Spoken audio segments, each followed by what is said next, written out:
विराजमान सेवा, समर्पण और संवेदना की प्रतिमूर्ति आदरणीय राजश्री बिरला जी, साहित्य साधना के पितामह आदरणीय नंदलाल पाठक जी, और जिनकी प्रतिभा को सबने स्वीकृत करके पुरस्कृत किया है, ऐसे आदरणीय दीक्षित धनकौरी जी, अभिषेक कुमार सिंह जी, अरुण महेश्वरी जी, और जिनके कुशल संचालन का हम लोग आनंद ले रहे थे, देवमणि पांडे जी, और भारत के पहले मल्टीनेशनल कॉरपोरेशन जो स्वतंत्रता आंदोलन से लेके इस अमृत काल तक अपने संस्थापक घनश्याम दास बिरला जी के यथा नाम तथा गुणा के अनुरूप भारत का सतत आर्थिक विकास का मार्गदर्शन करने वाले ग्रुप के चेयरमैन आदरणीय कुमार मंगलम बिरला जी, और इस सभागार में उपस्थित सभी साहित्य साधना और साहित्य के आनंद की अनुभूति लेने वाले सुधीजन मित्रों, आप सभी जानते हैं कि मौसम तो चुनाव का है और अवसर साहित्य सृजन के अभिवादन का है। तो मुझे होना तो पटना में चाहिए था और आना मुंबई पड़ा। अब उसका भी एक कारण है, अब सुनील बजाज जी जिनसे बड़ा पुराना, वर्षों पुराना संबंध है, और जब उन्होंने प्रबल आग्रह किया और जब मुझे यह पता चला कि राजश्री बिरला जी, जिनके की विषय में मैंने सुना था और उनके अध्यक्षता में होने वाले इस कार्यक्रम में मुझे आने का अवसर मिलेगा, तो मानी हुई बात है कि ये कुल मिलाकर एक ऐसी परिस्थिति उत्पन्न करती है कि पार्टी से विशेष अनुमति लेकर मुझे यहां आप सबके मध्य आना पड़ा। आदरणीय राजश्री बिरला जी के विषय में मैंने सुना था। देखिए, राष्ट्रीयता के आयाम का जब विषय होता है तो भारत की राष्ट्रीयता आर्थिक पक्ष पर कहां से उभरती है। हमारे यहां कहा गया है, धन तो बहुत लोग कमाते हैं संपूर्ण विश्व में, पर धन का उपार्जन, परिमार्जन कैसे होता है, यह महत्वपूर्ण है। हमारे धर्मशास्त्रों में कहा गया है, विद्या ददाति विनयम, विनयम ददाति पात्रताम, पात्रताम धनम प्राप्नोति, धनात् धर्मः तथा सुखम। धन जो धर्म के मार्ग से व्यय होता है वही सुख का प्रतीक है। और मैं कह सकता हूं कि आदरणीय राजश्री बिरला जी धन धर्म के मार्ग से व्यय हो, इस परंपरा का जिस कुशलता और समर्पण से संवहन कर रही हैं, वो भारतीय संस्कृति की उस परंपरा की आधुनिक प्रतीक के रूप में आज हमारे मध्य है। और फिर यदि हम आगे बढ़े तो एक और अद्भुत अवसर कि वो जिस ग्रुप का प्रतिनिधित्व कर रही है, स्वतंत्रता आंदोलन के समय महात्मा गांधी जी ने अपने द्वारा संपादित हरिजन में लिखा था, यदि बिरला जी का मुझे सहयोग नहीं मिला होता तो शायद मैं हरिजन का प्रकाशन नहीं कर सकता। महात्मा गांधी जी ने उल्लेख करते हुए कहा कि श्री घनश्याम दास बिरला जी was a true patriot and he has become a forebearer of freedom movement. He has not given his money but opened his heart also for the freedom movement. कई बार लोग कहते हैं, आज के जमाने में बहुत सारे लोगों को खुजली होने लगती है कि ये कैसा है, कहाँ लिखा है। तो ये complete works of Mahatma Gandhi volume 63 में पेज नंबर 214 में, और कोई जाके चेक भी कर सकता है अगर आप लोग अपने मोबाइल पर भी चेक करना चाहेंगे। और सरदार पटेल जी ने यह कहा कि स्वतंत्रता आंदोलन के अंतिम समय में, लास्ट फेज में, फ्रीडम मूवमेंट का सबसे बड़ा केंद्र बिरला हाउस बन गया। और आज मैं कह सकता हूं, जब माननीय प्रधानमंत्री जी ने कहा है कि हम देश के अमृत काल में आ गए हैं, उस समय 41 कंट्रीज में सिर्फ प्रेजेंस नहीं, अगर एस्टैब्लिशमेंट है, तो मैं कह सकता हूं कि अगर भारत विश्व में उभर रहा है और फिर ये भी समझिए, जो पहली इंडस्ट्री लगी थी वो थाईलैंड में लगी थी, जिसको स्वर्ण भूमि कहा जाता है। तो स्वर्ण भूमि से पहली रेख शुरू हुई थी और अब भारत के विकास का वह सूर्य अंतरराष्ट्रीय क्षितिज पर पूरी स्वर्णिम आभा के साथ उभरने जा रहा है। और जब यह उभरने जा रहा है तो ये काम इतना आसान नहीं था। देश को कहां से उठाकर कहां तक ले जाना था, और मुझे लगता है कि इसको इस ग्रुप से ज्यादा और कोई समझ नहीं सकता। ये उतना कठिन काम था भारत जैसे देश के लिए, जिसे किसी जमाने में कहते हैं ना सुई नहीं बनती थी। तो कुछ आप ऐसे समझिए कि जैसे पत्थर में अंकुर उगाना हो, टूटे हुए तारों से स्वर सजाना हो, तो उसे मैं अटल जी की कविता की पंक्ति से, प्रसिद्ध कविता की इस पंक्ति से कहना चाहूंगा कि जो काम किया गया है वो ऐसे मानो टूटे हुए तारों से फूटे बासंती स्वर, पत्थर की छाती में उग आया नव अंकुर, झरे सब पीले पात, कोयल की कुहुक रात, प्राची में अरुणिमा की रेख, देख पाता हूं गीत नया गाता हूं, गीत नया। और जब हम राष्ट्रीयता की बात करते हैं, और राष्ट्रीयता में अर्थ किस रूप में कार्य करता है, हमारे यहां प्राचीन काल से लेके और मात्र 60-70 साल पहले तक, जब तक गवर्नमेंट नहीं आई, ये बहुत बड़ा दुष्प्रचार पूरे समाज में, देश और दुनिया में किया जाता। हमारे यहां उसके ठीक विपरीत था।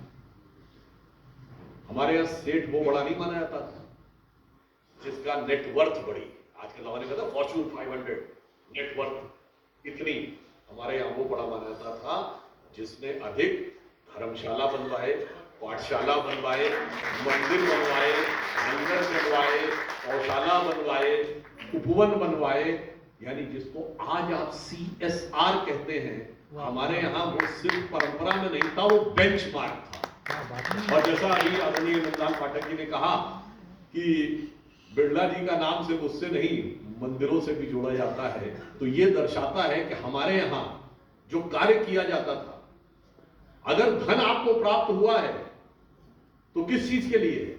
हमारे एक संस्कृत में मतलब सुभाषित है कि जो लोग नकारात्मक प्रवृत्ति के होते हैं उनको कोई गुण मिल जाए तो क्या करते हैं, और सकारात्मक प्रवृत्ति के हो तो गुण मिल जाए तो क्या करते हैं। कहा गया विद्या ददाति विनयम, और वो कहा गया है कि अगर वो नकारात्मक प्रवृत्ति के हों तो वो कहते हैं विद्या विवाद आए, धनम मद आए, शक्ति ही परेशान पर पीड़न। विद्या मद के लिए अहंकार, देखो मैं कितना इंटेलिजेंट हूं, विद्या विवाद करने के लिए, धनम मदाए, कितना मेरे पास धन है, शक्ति ही परेशान पर पीड़न है, दूसरे व्यक्ति को प्रताड़ित करने के लिए ताकत मिल गई है। परंतु जो साधु होते हैं, खलस से साधो और विपरीत मेतद ज्ञानाय दानाय चर्च, यानी जो साधु होते हैं विद्या ज्ञान के लिए, धन दान के लिए और शक्ति रक्षा करने के लिए। और वो परंपरा कैसी थी, मैं छोटा सा उदाहरण देना चाहता हूं। जिनके पास धन होता था वो क्या करते थे और उसका आज के जमाने में क्या रेलेवेंस है। कोई कहता है जब करते थे तब करते थे, आज का क्या रेलेवेंस है। देखिए साहब, एक बहुत बड़े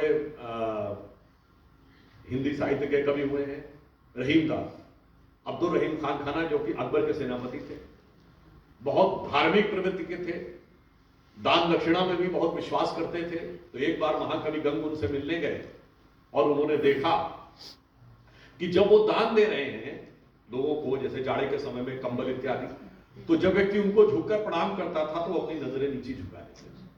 अब जो कवि होता है वो सीधे प्रश्न थोड़ी करता है, वो तो लक्षणा में बोलता है। तो महाकवि गंग ने उनसे पूछा कि सीखी कहां नवाब जू, ऐसी देनी देन, जो जो ये कर उठत है त्यों त्यों नीचे नहीं। तो उन्होंने जो जवाब दिया वो भारत की राष्ट्रीयता की आर्थिक भावना का परिप्रेक्ष्य है। उन्होंने कहा देनहार कोई और है, भेजत है दिन रैन, लोग भरम मोपे करें ताते नीचे। और मैं कह सकता हूं कि उसे आधुनिक समय में राष्ट्रीय जी और इनका परिवार चरितार्थ कर रहा है। अब इतना ही नहीं, ये तो हुआ आर्थिक पक्ष। अब आप प्रश्न आइए कि आज साहित्य का विषय है, तो भारत की राष्ट्रीयता क्या कहती है। साहित्य का जो मूल परिभाषा दी गई है आचार्य मम्मट के काव्य शास्त्र में, वह सहितस्य भावा इति साहित्यम। जिसमें सबके हित का भाव समाहित हो, वह साहित्य है। परंतु कविता एक लय के साथ आती है। भारत की राष्ट्रीयता के जब आयाम की हम बात करेंगे तो जो पहला बीजारोपण होता है भारतीय राष्ट्र का, जो वैदिक काल में वेदों की ऋचाएं शुरू होती हैं, तो वे बताती हैं कि जब सृष्टि की अर्चना हुई तो कैसे हुई, वो भी एक कविता थी। हमारे यहां ऋग्वेद के नाथदी सूक्त में लिखा है कि कामस तदग्रे समवर्ततादि मनसो रेता प्रथमम यदासीत सतो बंधुम असत निर्विंदन हृदय प्रतिष्या कवयो मनीषा। अर्थात अब उत्पत्ति हुई कामना की यानी इच्छा की, जो मन का अव्यक्त बीज है, जो सत और असत के बीच का सेतु है, जिसे अपने हृदय में धारण करके ईश्वर रूपी कवि ने संसार रूपी कविता की रचना। तो हमारे यहां जो सृष्टि है वो भी एक कविता है, हमारे यहां सृष्टि का सृजन भी एक कविता है, और सृष्टि का अंत भी एक कविता है, वो भी एक लय है। इसीलिए भगवान शंकर जब तांडव करते हैं तो वो भी एक नृत्य है। इसीलिए हमारे यहां किस बात का महत्व, देखिए शब्दों के प्रयोग से हमें बहुत कुछ समझ में आता है कि ये देश, संस्कृति और राष्ट्र क्या कहता था। इंग्लैंड में अगर इंग्लिश में डूम वर्ड होता है, डूम्स, फिनिश। हिंदी, संस्कृत और अधिकांश भारतीय भाषाओं में क्या शब्द है, प्रलय, यानी संपूर्ण संसार एक लय में रहता है। जब लय समाप्त हो गई तो प्रलय हो गया, लय से पहले की अवस्था में चले गया, फिर लय आई, फिर सृजन शुरू हो गया। और उस लय को यदि जीवन में कोई साध करके रखता है तो कवि, शायर या गजलकार, जैसा अभी देवमणि जी बोल रहे थे कि नंदलाल जी का यह शेर लिखा हुआ है कि जहर पीता हुआ आदमी शंकर नहीं होता, जब तक आदमी इंसान हो शायर नहीं होता। तो कवि क्या होता है, इसे एक कविता में कहा जा सकता है कि कवि ही संपूर्ण सृष्टि होता है। कवि का माथा ही है अंबर, कवि के पग से पाताल बना, कवि के अधरों की लाली से रंग रूप उषा का कालवन, कवि रोया सावन घन उमड़े, मरुकी चिर संचित प्यास बुझी, रिमझिम आंसू की बूंदों में करुणा को भी आवास मिला। कभी हंसा फूल हंस पड़े और हीरक हिम को भी हास मिला, पतझड़ के सूखे पत्तों पर मुस्काता सा मधुमास मिला। कवि के अंतर में आग भरी, कवि की आंखों में पानी है, तुम कवि हो, कवि के जीवन की दुनिया से अलग का। और जब उन्होंने लिखा कि जहर पीता हुआ आदमी ही इंसान से शायर बनता है, तो हमारी परंपरा में माना गया है कि जो लौकिक संस्कृति, हमारे दो प्रकार की कविता है। एक वेद है जो अलौकिक कविता है, जो ईश्वरीय कविता, और एक लौकिक कविता जिसके आदि कवि महर्षि वाल्मीकि माने गए हैं। और आप सब ने, जिन्होंने भी साहित्य में रुचि होगी, उन्होंने पढ़ा होगा कि दो क्रौंच पक्षी थे जिनको एक बहेलिये ने मार दिया, उसको देखकर जो हृदय में करुणा उत्पन्न हुई महर्षि वाल्मीकि के, वो कहा जाता है लौकिक संस्कृति की पहली कविता थी। जो संस्कृत में है ना, मां निषाद प्रतिष्ठास्तम गमा शाश्वती क्षमा यत कौंच मित्रनादेकम अवधि काम मोहितम। तो उसी के लिए सुमित्रानंद पंत जी ने लिखा कि कविता कहां से आती है।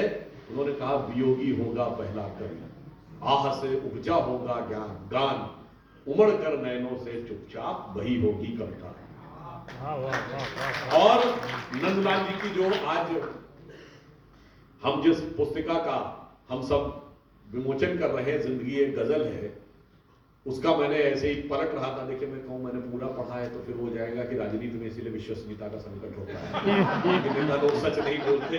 तो मैंने उसको पलटने का प्रयास अवश्य किया है।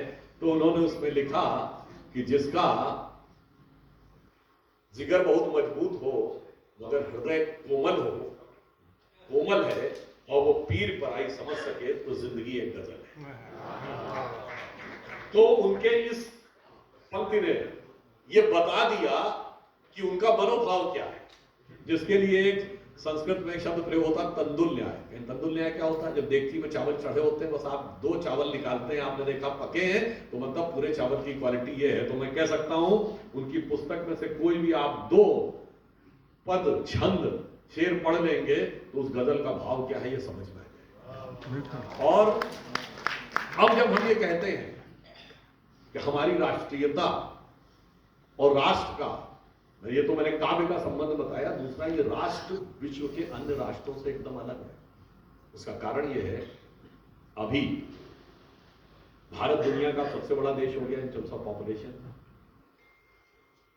But we are not just the biggest country, we are the youngest country also. दुनिया में सबसे यंग पॉपुलेशन हमारे यहाँ, but this is not the full truth, it is still the half truth.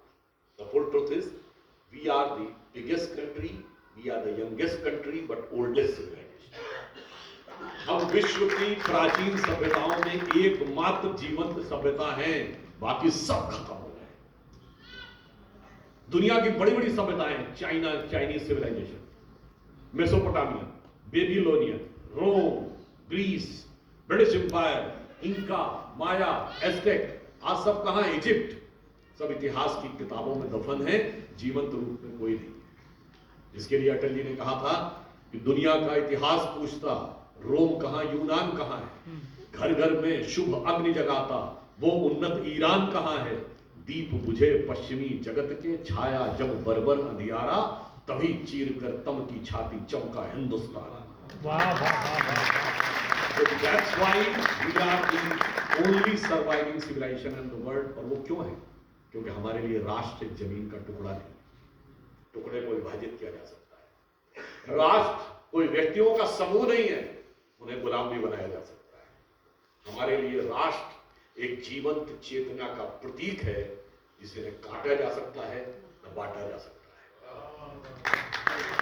और इसीलिए हम राष्ट्र की, अब आप कहेंगे ये तो बड़ी फिलॉसफिकल सी बात हुई, इसमें प्रैक्टिकलिटी कहां है? मैं बताता हूं कि प्रैक्टिकलिटी ये है, ये राष्ट्र कैसे जुड़ता है। यदि आप अपने घर में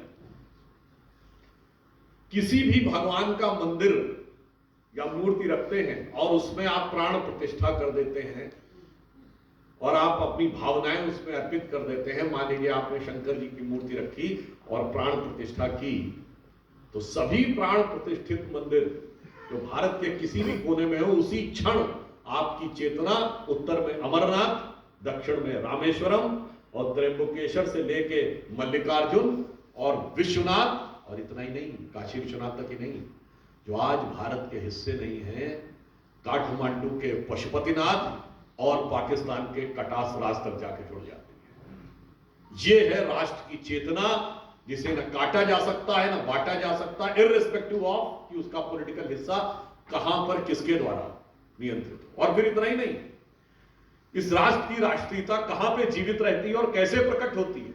जब आप पूजा करते हैं, हाथ में जल लेते हैं, तो क्या बोलते हैं? गंगे च यमुने च गोदावरी सरस्वती नर्मदे सिंधु कावेरी जलेस्मिन् सन्निधिं कुरु। पूरा राष्ट्र आपके साथ एकाकार हो जाता है। वह सरस्वती नदी जो इतिहास का पात्र हो गई, और वह सिंधु नदी जो आज भौगोलिक दृष्टि से हमारे पास नहीं है, उससे भी हमारी चेतना जुड़ जाती है। ये जीवंत राष्ट्र है, इसीलिए आज तक जीवित राष्ट्र है, इसको समाप्त नहीं किया जा सकता। और फिर इतना ही नहीं, इस राष्ट्र की चेतना सिर्फ इस संसार तक नहीं जुड़ती है। संसार में ही अगर आप देखें कि इस राष्ट्र की चेतना कहां तक व्यापक होती है, तो आप सब ने, हम मां सरस्वती की साधना करते हैं। आपने जापान में एक देवी है जिनका नाम है बैजेंटीन। वो किसकी है? गॉडेस ऑफ विजडम है, हाथ में वीणा लिए है और लोटस पे बैठती है, तो बताने की जरूरत नहीं कि वो क्या है। अगर भारत की राष्ट्र की चेतना का विस्तार देखना है तो होंडुरास एक छोटा सा देश है, आप लोग जाके चेक करिएगा, मंकी गॉड ऑफ होंडुरास। वहां एक देवता है जिनकी पूजा की जाती है, और आप उनकी मूर्ति देखेंगे तो चकित रह जाएंगे कि वैसे ही घुटनों के बल बैठे हुए और हाथ में एक गदा भी। तो वो मंकी गॉड क्या है आप समझ सकते हैं। मंकी किंग ऑफ चाइना, जाके चाइनीज सिविलाइजेशन में देखिएगा तो उनके पास अद्भुत अलौकिक शक्तियां हैं, और वो किससे प्राप्त हुई है? वायु से, पवन से प्राप्त हुई है। तो आप समझ सकते हैं कि यदि कोई ऐसा देवता माना जा रहा है चीन में, तो इसका मतलब भारत का प्रभाव कहां से लेकर कहां तक दिखाई पड़ता है। इस कोने से लेकर उस कोने तक हमारा व्यापक प्रभाव है। इवन उसको टेक्निकली ना माने पर प्रैक्टिकली समझ लीजिए। कुछ संयोग भी ऐसे बनते हैं कि कोलंबस जब अमेरिका में लैंड किया तो बाई एक्सीडेंट लैंड कर गया, वो तो खोजने गया था भारत को। इसीलिए आज भी वहां के मूल निवासी क्या कहते हैं, रेड इंडियन, और इसीलिए उस इलाके क्या कहते हैं, वेस्ट इंडीज। वेस्ट इंडीज वहां है। और आपको पता है इंडोनेशिया का मीनिंग क्या है, एकदम ईस्ट में आ जाइए। इंडो का मतलब होता भारतीय और नीजिया का अर्थ होता द्वीप। इंडोनेशिया मीन्स भारतीय द्वीप। मुझे लगता है इतना व्यापक प्रभाव दुनिया के 2 क्षेत्रों पे किसी को नहीं दिखता होगा। और इस राष्ट्र की राष्ट्रीयता कहां तक जुड़ती है। इंडोनेशिया जो दुनिया का सबसे बड़ा मुस्लिम कंट्री है, उसके प्रेसिडेंट प्रभावो सुभांतो आए थे और 26 जनवरी को राष्ट्रपति भवन में डिनर के समय, उनका वीडियो अवेलेबल है, कोई जाके चेक कर सकता है, उन्होंने कहा कि just a couple of weeks back, यानी 26 जनवरी 2025 की बात, उन्होंने कहा just a couple of weeks back I got my genetic sequencing done and I was told that I am having an Indian DNA. ये कौन कह रहा है? दुनिया के सबसे बड़े मुस्लिम देश का राष्ट्रपति कह रहा है। और वैसे भी आदमी समझिए, उनका नाम प्रभावो सुभांतो है, वास्तविकता में संस्कृत के प्रभाव शुभांत, यानी जिसका अंत तक शुभ प्रभाव दिखाई पड़े, ये उसका प्रतीक है। और आप में से शायद बहुतों को ये तो पता होगा कि इंडोनेशिया की कैपिटल जकार्ता है, पर इसका प्राचीन नाम क्या है? जयकर्ता। प्राचीन इंडोनेशिया में 2 प्रोविंसेस थे, जयकर्ता और योगकर्ता। आज भी जाके चेक करिएगा, जकार्ता के बगल के प्रोविंस का नाम आज भी योगकर्ता ही है। तो जयकर्ता और योगकर्ता हमारा पूर्व में दिखाई पड़ रहा है। और अभी इंडोनेशिया के प्रेसिडेंट ने एक और बात की थी, यूएन में गए, बोलते समय शायद आप लोगों ने किसी ने ध्यान ही नहीं दिया होगा, उन्होंने जब अपना उद्बोधन समाप्त किया तो उन्होंने कहा ओम शांति शांति शांति नमो बुद्धाय। तो आप ये समझिए भारत कहां तक प्रेरणा देता है और अगर भारत की राष्ट्रीयता कहां तक जाती है। प्रधानमंत्री मोदी जी मंगोलिया जाने वाले भारत के पहले राष्ट्राध्यक्ष थे। जब वो मंगोलिया गए, आपने कभी भी अगर मंगोलियन पार्लियामेंट की फोटो देखी होगी तो उसके ऊपर एक घोड़े की स्टैचू बनी है। तो उन्होंने प्रधानमंत्री जी को एक घोड़ा भेंट किया और उस घोड़े की वो ब्रीड है जो वहां सबसे अच्छी मानी जाती है, उसको कहते हैं कनथक। और उस घोड़े की ब्रीड को कनथक क्यों कहते हैं? क्योंकि जैसे महाराणा प्रताप के घोड़े का नाम चेतक था, भगवान बुद्ध के घोड़े का नाम कनथक था। तो आप सोचिए वो हमारे साथ इस भावना के साथ जुड़ा हुआ है। और फिर अगर आप जाएं तो रशिया में एक रिवर है जिसका नाम है मोक्ष, आप जाके चेक कर सकते हैं मोक्ष। अब इसमें भी बहुत सारे लोग क्या है कि प्रधानमंत्री जी ने एक बात कही है कि ये अमृत काल है। तो अमृत काल में उन्होंने 5 चीजें कही प्रधानमंत्री श्री नरेंद्र मोदी। एक, भारत को विकसित राष्ट्र बनाना है। दूसरा, गुलामी की मानसिकता के हर प्रभाव से अपने को मुक्त करना है। तीसरा, उसके लिए अपनी विरासत पे गर्व करना है। चौथा, उसके लिए हमें कर्तव्य करना है। और 5वां कर्तव्य सामूहिक रूप से करना है। और गुलामी की मानसिकता ऐसी भरी हुई है कि अगर ये अच्छी चीज बताइए तो 4 लोग सोशल मीडिया पर दौड़ पड़ेंगे, नहीं इसका भारत से कोई संबंध नहीं था। मानी की बात है भाई, मोक्ष अगर लिखा है तो वो थोड़ी लिखेगा ये भारत से आया था। ये तो समझना चाहिए कि अगर मोक्ष रिवर रशिया में है और जॉर्डन रिवर के वेस्ट बैंक पर बहुत फेमस शहर है राम अल्लाह, तो अल्लाह तो समझ में आता है वहां कहां से है, राम कहां से आया है उसमें ये भी सोचने का विषय है। अगर फेराओ की डायनेस्टी के पहले राजा का नाम RAMSES है, राम से बोला जाता है, उसमें कहां से आया? मगर इन सारी चीजों को सकारात्मक दृष्टि से देखने और समझने की आवश्यकता, तब आपको समझ में आएगा कि भारत का व्याप कितना है इस राष्ट्रीयता का। और उसका आधुनिक स्वरूप क्या है? जब प्रधानमंत्री जी ने योग दिवस प्रारंभ किया तो 177 देश यूनाइटेड नेशंस के उसके सेकेंडर नहीं बने, मतलब सपोर्टर नहीं बने, सेकंड प्रपोजर बने। यूएन की हिस्ट्री में कोई ऐसा प्रस्ताव नहीं है जो 177 देशों ने सेकंड किया हो। और जब उन 177 देशों में कोई भी व्यक्ति योग करते हुए अपने शरीर और चेतना में नई ऊर्जा अनुभव करता होगा तो मुझे लगता है भारतीय राष्ट्र की चेतना का आभास स्वतः सब तरफ हो जाता होगा। और इसको लेकर अब हमें संकोच करने की जरूरत भी नहीं है, बहुत स्पष्ट है योग कहां से आया है। हमारे 6 वैदिक दर्शन है, सांख्य, न्याय, वैशेषिक, योग, मीमांसा, वेदांत, उससे योग आया। हम ये नहीं कह रहे हैं कि इस पे हम अपना कॉपीराइट रखना चाहते हैं, हमारे यहाँ कोई नहीं। मगर अगर न्यूटन्स लॉ न्यूटन ने खोजे थे और उनको न्यूटन्स लॉ कहते हैं, तो ऐसा नहीं कि न्यूटन से पहले वो लॉ नहीं थे। अगर रिलेटिविटी थ्योरी आइंस्टीन ने खोजी और उसको आइंस्टीन थ्योरी ऑफ रिलेटिविटी कहते हैं, तो योग भारतीय योग है, इसे कहने में हमें किसी प्रकार का संकोच नहीं है।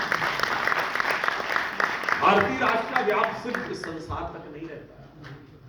जब आप पूजा करते हैं तो क्या बोलते हैं? ब्रह्मा मुरारी त्रिपुरांतकारी भानु शशि भूमि सुतो बुधस्य और गुरुश्च शुक्र शनि राहु केतु सर्वे ग्रह शांति करो भवन्तु। यानी पृथ्वी की परिधि से बाहर निकलकर इस सौरमंडल के सभी ग्रहों को भी वो अपनी चेतना के साथ आत्मसात करता है। इसके साथ सिर्फ हम ही दुनिया के एकमात्र ऐसे देश हैं जिसकी संस्कृति ने, सिर्फ भारतीय राष्ट्र की संस्कृति ने कहा कि continuous परपीचुअल creation and destruction universe का होता रहता है। केवल 1920 तक, यानी नंदलाल पाठक जी के जन्म से मात्र एक दशक पहले तक स्टैटिक यूनिवर्स माना जाता था, फिक्स्ड है। फिर एक्सपेंडिंग यूनिवर्स आया जब एडविन हबल ने 1920 में एक्सपेंडिंग थ्योरी दी। उसके बाद इलेक्ट्रॉन प्रोटॉन न्यूट्रॉन खोजा गया। 1945 में एटम बम आया, 57 में स्पेस में सैटेलाइट गया, 61 में मनुष्य गया, 69 में वहां तक पहुंचे, और अब आया एक्सपेंडिंग यूनिवर्स ही नहीं है, पैरेलल यूनिवर्स है, मल्टीपल यूनिवर्स क्रिएट हो रहे हैं। हमारे यहाँ तो सदा सदा से कहा गया है कि जासु अंश उपजय गुण खानी अगणित उमा रमा ब्रह्मानी, जिसके अंश मात्र से अगणित ब्रह्मा विष्णु महेश होते हैं। जो भय प्रकट कृपाला दीन दयाला करते तो उसमें है ना कि जिनके रोम रोम से अगणित ब्रह्मा विष्णु महेश उत्पन्न होते हैं, वो हमारे हृदय में आकर स्थापित हो गए। तो भारतीय राष्ट्र की राष्ट्रीयता की सोच इतनी व्यापक है, इतनी दूर तक है, मगर वो उतनी नजदीक भी है। दुनिया में जहां कहीं भी ईश्वर को खोजा गया है, वो खोज आके दूरी पर रुक गई है। किसी धार्मिक स्थल पे, यानी किसी धार्मिक इमारत में, या किसी धार्मिक पुस्तक में, या किसी भगवान के मैसेंजर में या बेटे पे। हमारे यहां वो खोज इतने नजदीक तक आपको ईश्वर के ले जाती है कि ईश्वर आपके अंदर आपको दिखाई पड़ता है, अंदर ही नहीं, आप ही साक्षात ईश्वर हो जाते हैं। और वो किस रूप में दिखाई पड़ता है? वो कविता के उस छंद के रूप में दिखाई पड़ता है, जैसे एक दोहे में कहा गया है कि जात हमारी ब्रह्म है और माता पिता है राम, और घर अपनों है शून्य में अनहद में विश्राम। ईश्वर यहां तक आता है। चलिए वो आप कहेंगे आपके हृदय के अंदर आ गया, अंदर तो बहुत लोग ले आते हैं। हमारे कहा गया अहम ब्रह्मास्मि, हमारे कहा गया आप में और ईश्वर में कोई भेद नहीं है, अभेद है। इतनी निकटता अगर किसी ने ईश्वर को समझाई है। और मजे की बात, जो बाहर से आए लोग इस देश में, वो भी इस रंग में इतने रंग गए कि उन्होंने भी एक गजल की नज्म में लिखा, भाई उनके मजहब में तो ये कुफ्र है कि अगर आप कह दो कि खुदा आपके अंदर है, मगर उन्होंने क्या कहा, हम आप ही को अपना मकसूद जानते हैं। मकसूद समझते हैं ना, मकसद का मकसूद यानी डेस्टिनेशन। मकसद तो होता है ना उद्देश्य। हम आप ही को अपना मकसूद जानते हैं, अपने अलावा किसको मौजूद जानते हैं। खुद अपनी राह खोजने हम जल बगर हुए थे, इस राज को तो केवल महदूद जानते हैं। महदूद मतलब वेरी। और फिर जब आपने कहा कि जीवन एक गजल है, तो मैं बच्चा था तो एक शेर सुना, वो पूरी गजल जब सुनी तो लगा पूरी जीवन की फिलॉसफी इसमें आ गई। ज़ौक़ की गजल थी कि लाई हयात आए कज़ा ले चली चले, ना अपनी खुशी आए ना अपनी खुशी चले। हयात मतलब जिंदगी लाई और मौत लेके चल दी। ना आप अपनी खुशी से दुनिया में आते हैं, ना अपनी खुशी से जाते हैं, फिर ये क्यों मुगालता पालते हैं। तो कहता लाई हयात आए कज़ा ले चली चले, ना अपनी खुशी आए ना अपनी खुशी चले। तो बीच में क्या किया, वक्त की चौसर पे हारना था लाजमी, हम चाल जो चले वो निहायत बुरी चले। और क्या बुरी चले उस चाल में कि बेहतर तो था ज़ौक़, न दुनिया से दिल लगे, पर क्या करे जो काम ना बे दिल लगी चले।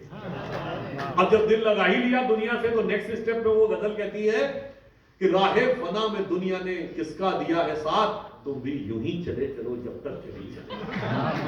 और जब वो चली चले की बेला समाप्त होकर चला चली की बेला में आ जाए, तो वो कहता है लास्ट में, वो थोड़ा टफ उर्दू का वर्ड है, उसमें फारसी है, वो कहता नाजा न हो खिरक पे जो होना है सो ही हो। नाज करने से नाजा बना है। Don't be proud of your acts and deed. नाजा न हो खिरक पे जो होना है सो ही हो। दानिश तेरी न कुछ मेरी दानिश्वरी है। दानिश कहते हैं बुद्धि को, दानिश्वरी बुद्धिमत्ता को। So don't be proud of your acts and deed, neither your intelligence and nor your intellect is going to do anything. ये जिंदगी का सब्सटेंस है। पर इस गजल से आप सीधे आ जाइए रामचरितमानस में, तो आपको लगेगा ये जैसे इस चीज का वो ट्रांसलेशन है या उसका ये ट्रांसलेशन है कि बोले बिहसी महेश तब ज्ञानी मूढ़ न कोय, और ये क्षण रघुवर जस करे ते क्षण तैसे। और इसलिए हमारे यहाँ जो आपके यहाँ कहा जाता है ना कि हमारे यहाँ जो अलग फिलॉसफी, देखिए भारतीय राष्ट्र को समझना इतना आसान नहीं। हमारे यहाँ सब कुछ अंदर अंदर की यात्रा है, बाहर की नहीं। मैं छोटी सी बात थोड़ा कॉन्टेक्स्ट से बाहर जाके बोल रहा हूं। यहाँ आप जिस ग्रुप में बैठे हैं, तो बचपन में Birla spinning and weaving mills का नाम बड़े सुनते थे। तो कई बार लोगों की बुद्धि का लेवल जितना होता है उस हिसाब से सुनते। बचपन में टाटा बिरला का नाम होता था। टाटा आयरन एंड स्टील और बिरला की स्पिनिंग मिल्स। तो जो गांव के लोग थे वो कहते थे अच्छा भैया, मतलब टाटा लोहार है, बिरला जुलाह है। तो जो लोग ये समझते थे, भारत को भी लोग लगता उसी लेवल से समझते हैं अभी तक। और जिनको लगता है कि भारत कैसे चलेगा, तो बचपन में मैंने एक चुटकुला सुना था कि दो मास्टर साहब जा रहे थे और रास्ते में एक बिरला जी की मिल पड़ी। तो उसने कहा बिरला जी की मिल है, आपको पता है ऐसी उनकी कितनी मिलें हैं पूरे देश भर में? तो उसने कहा जी अगर बिरला जी की सारी मिलें मुझे मिल जाए तो उनसे ज्यादा मैं कमा के दिखा दूं। उसने कहा तू कैसे कमा के दिखा दोगे? मैं 4 ट्यूशन तो पढ़ाऊंगा।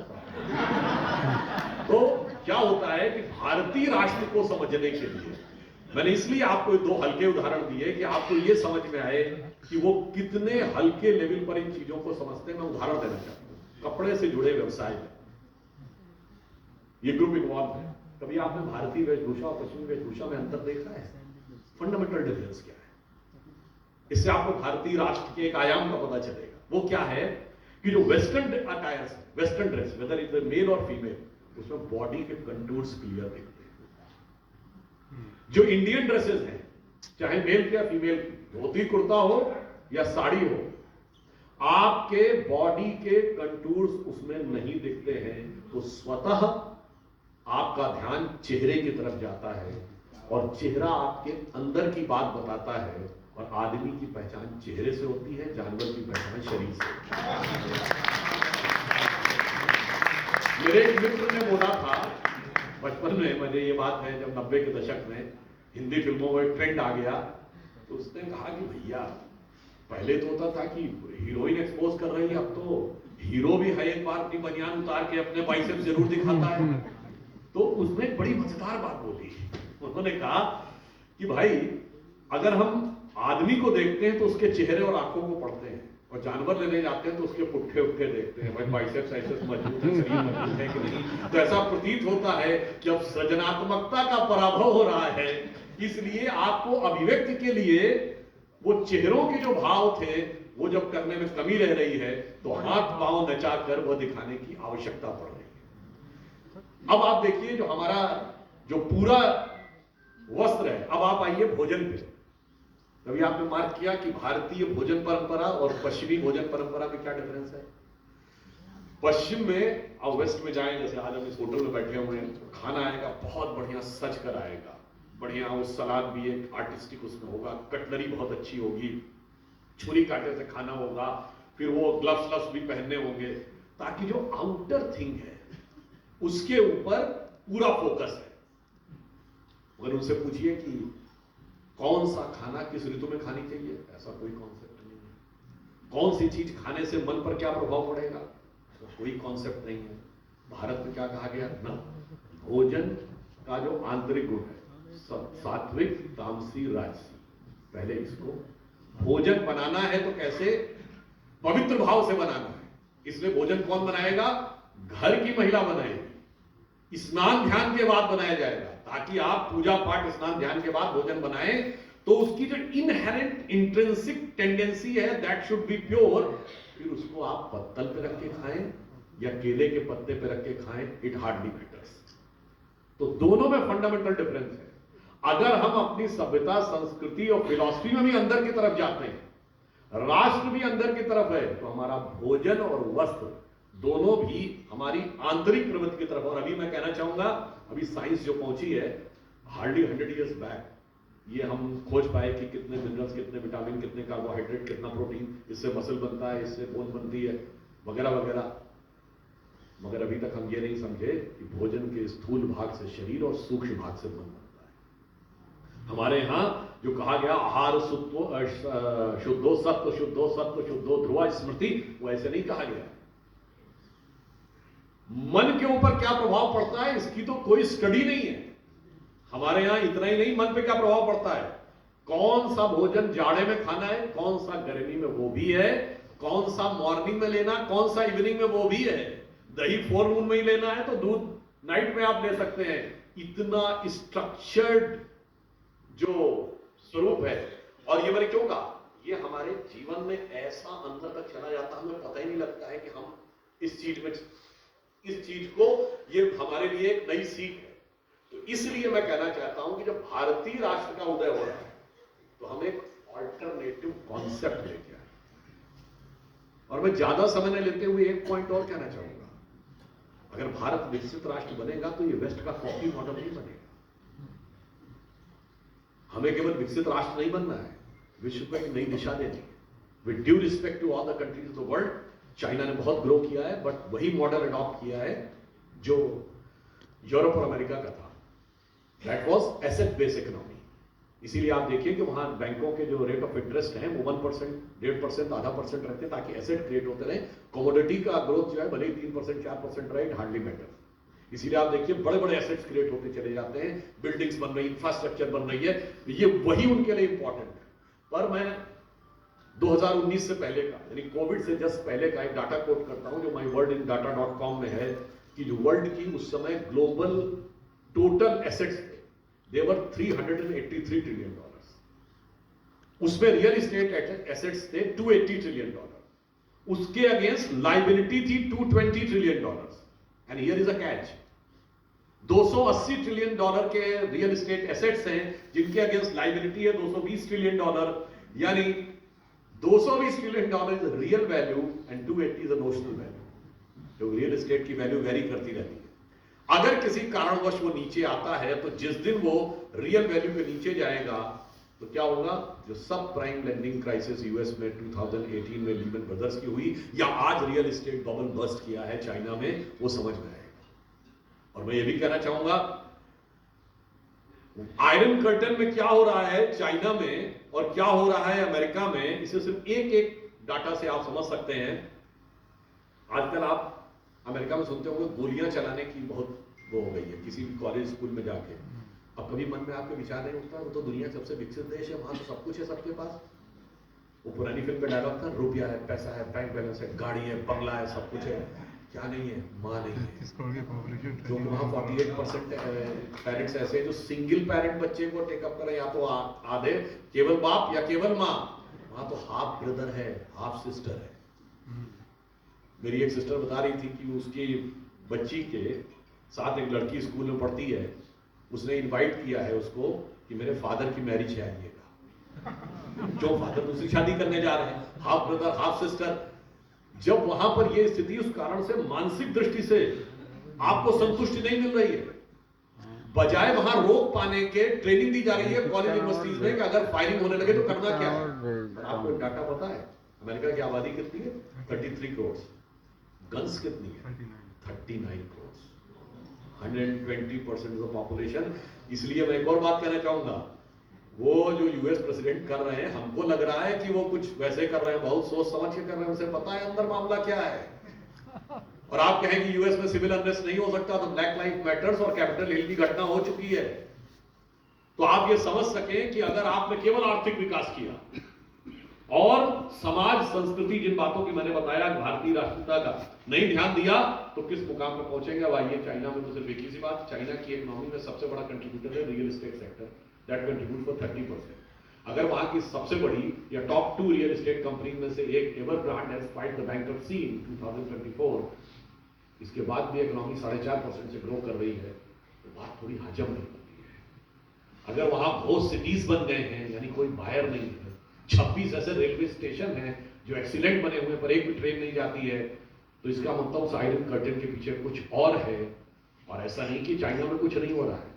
2 महीने पहले उन्होंने अपनी आर्मी के सेकेंड इन कमांड रैंक के 3 जनरल्स को, मतलब चीफ्स को एक साथ डिसमिस किया है। पिछले 1.5 साल में 1-2 बार फॉरेन मिनिस्टर भी गायब हो चुका है और डिफेंस मिनिस्टर भी गायब हो चुका है। तो इसलिए मैं कहना चाहता हूं, दोनों में अब आप कहेंगे एक तो कम्युनिस्ट है, कैपिटलिस्ट है। तो ये मैंने लास्ट में ये पॉइंट क्यों कहने की कोशिश की, कम्युनिस्ट और कैपिटलिज्म में कोई अंतर नहीं, दोनों 5-6 मामलों में एकदम समान है। नंबर 1, दोनों में कॉमनलिटी है। और फिर भारत का राष्ट्र क्या बताता है, इस पे ये बता के समाप्त करता हूं।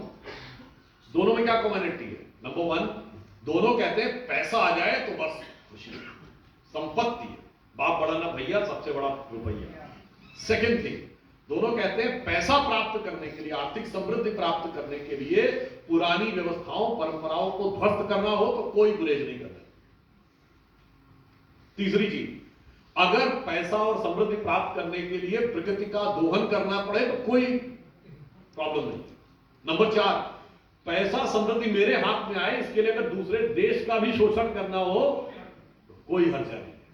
तो सब कुछ तो समान है, बस केवल जैसे भाइयों में प्रॉपर्टी का ओनरशिप की झगड़ा होता है ना, बस इन 2 भाइयों में ओनरशिप का झगड़ा है। क्या कैपिटलिज्म कहता है प्राइवेट ओनरशिप रहनी चाहिए, कम्युनिज्म कहता है गवर्नमेंट ओनरशिप रहनी चाहिए, बाकी में सब एक है।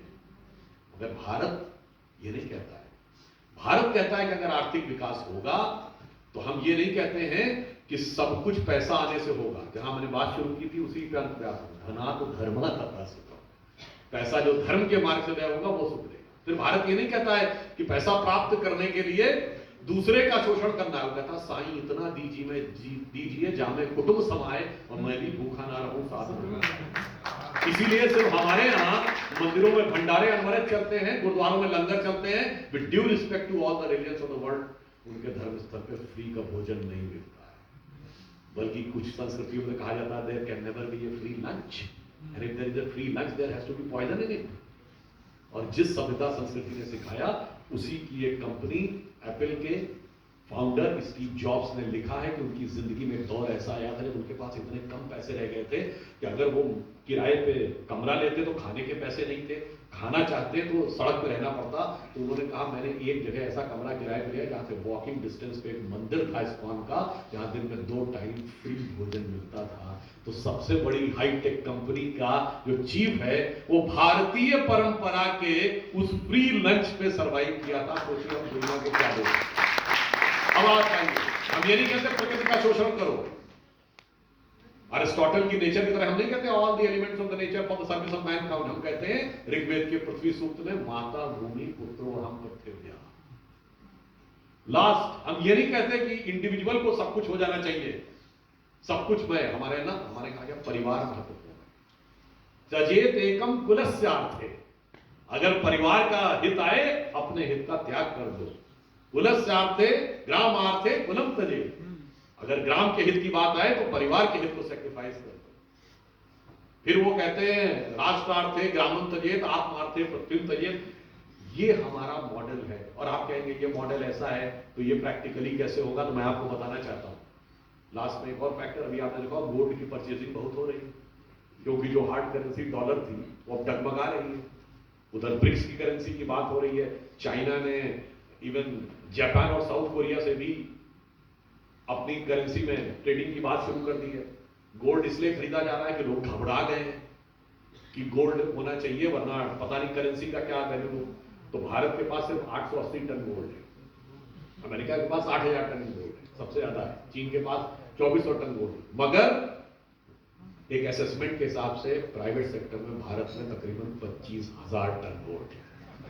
तो जिस दिन करेंसीज का डाउन होगा उस दिन कहां से आएगा वो हार्ड करेंसी। अगर सबसे ज्यादा किसी एक देश में होगी तो हमारे देश में होगी। क्यों? हमारे ये नहीं कहा गया खाओ पियो मौज करो उड़ाओ, हमारे यहाँ कहा गया बचाओ, सेविंग बेस्ड इकोनॉमी। और उस बचाने की चीज को हमारे दिमाग में कैसे निगेटिव भर दिया गया। हम लोग बचपन में किस्सा सुनते थे कि वो सेठ कितना कंजूस और मक्खी चूस था कि बगल में चप्पल दबा के चलता था, चमड़ी जाए पर दमड़ी ना जाए। मैं आज पूछना चाहता हूँ, आज आप एक ऐसा आदमी दिखा सकते हैं इसके पास करोड़ों की संपत्ति हो और वो अपने पे खर्च ना कर रहा हो? हमने एक परंपरा खड़ी कर दी, उसका मजाक उड़ा दिया। और वही परंपरा में आज जो कहते थे घर में बचा के रखो धन, धन किस रूप में बचा के रखो? सोने के रूप। और सोना बेचना नहीं है तब तक जब तक घर में विपत्ति ना आ जाए। सोचिए ये भारतीय राष्ट्र का वो आर्थिक स्वरूप था।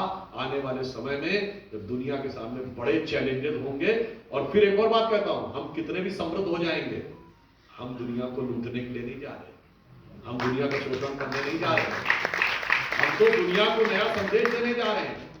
जो अटल जी ने अपनी एक कविता में कहा था कि भाई हम अगर उभर के सामने आ गए तो हम दुनिया के साथ कोई अत्याचार नहीं करने जा रहे। उनकी एक कविता थी, हिंदू तन मन हिंदू जीवन रग रग हिंदू मेरा परिचय। उन्होंने कहा, होकर स्वतंत्र मैंने कब चाहा मैं कर लूं जग को गुलाम, मैंने तो सदा सिखाया है करना अपने मन को गुलाम। गोपाल राम के नामों पर कब मैंने अत्याचार किया, कब दुनिया को हिंदू करने घर घर में नरसंहार किया। कोई बतलाए काबुल में जाकर कितनी मस्जिद तोड़ी, भूभाग नहीं शत शत मानव के हृदय जीतने का निश्चय, हिंदू तन मन हिंदू जीवन रग रग हिंदू मेरा परिचय। और अंत में जो क्या संदेश देगा दुनिया को? अभी कुंभ हुआ, 66 करोड़ लोग आए, 50 लाख विदेशी आए। मैं विनम्रता से और चैलेंज से पूछना चाहता हूं, ये भारतीय राष्ट्र की जीवंतता का प्रतीक है। दुनिया में बड़े से बड़े नेता का भाषण सुनने और बड़े से बड़े फिल्म स्टार को देखने एक दिन में 6 करोड़ 8 करोड़ लोग नहीं आते जो कुंभ मेले में आते, बगैर इमिटेशन के, बगैर किसी चीज की परवाह किए बगैर। और उससे महत्वपूर्ण बात, 50 लाख विदेशी आए। ये बताइए, जो हिंदू धर्म को नहीं मानते वो भी आए।